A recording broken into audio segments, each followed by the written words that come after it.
হঠাৎই বাংলাদেশি পর্যটকদের আনাগোনা বেড়েছে থাইল্যান্ডে। বিপুল সংখ্যক মানুষ দেশটিতে ভ্রমণ ছাড়াও চিকিৎসার জন্য যাচ্ছেন।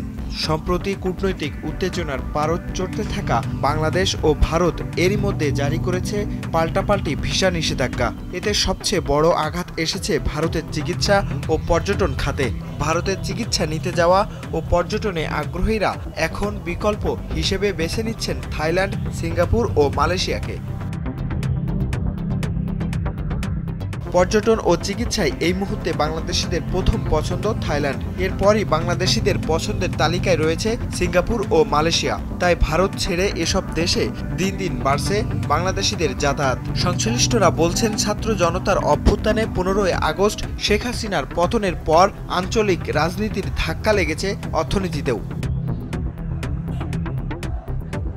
সম্প্রতি সংখ্যালঘু নির্যাতনের অভিযোগ দেখিয়ে ভারত সরকার বাংলাদেশিদের পর্যটন ভিসা দিচ্ছে না, গুরুতর রোগী ছাড়া আটকে দিচ্ছে মেডিকেল ভিসাও। দেশটির অনেক প্রতিষ্ঠান ও চিকিৎসক ঘোষণা দিয়েছেন ঢাকা থেকে আগতদের চিকিৎসা না দেওয়ার ফলে বাংলাদেশিরা থাইল্যান্ড যেতে বাধ্য হচ্ছেন। আবার থাকা খাওয়া সহ আনুষঙ্গিক খরচও দিল্লির কাছাকাছি হওয়ায় বেড়েছে ব্যাংকক যাওয়ার প্রবণতাও। বর্তমান পরিস্থিতিতে বিদেশি নির্ভরতা কমিয়ে দেশের স্বাস্থ্যখাত উন্নয়নের সুযোগ তৈরি হচ্ছে বলে মনে করেন বিশেষজ্ঞরা। জনস্বাস্থ্য বিশেষজ্ঞ ডাক্তার লেলিন চৌধুরী বলেন, ভারতের ভিসা বন্ধের পরিস্থিতিকে সুযোগ হিসেবে কাজে লাগাতে পারে বাংলাদেশ সরকার। তার মতে, রোগীরা কেন বিদেশে যায় এ বিষয়ে ভালো গবেষণা করে দেশের চিকিৎসা ব্যবস্থার মান উন্নত করতে হবে। বেসরকারি হাসপাতালও এই সুযোগ কাজে লাগাতে পারে, সেবার মান বাড়িয়ে টানতে পারে ভারত নির্ভর রোগীদেরও। সরকারকেও বিশেষ উদ্যোগ নিতে হবে বলে মনে করেন এই জনস্বাস্থ্য বিশেষজ্ঞ।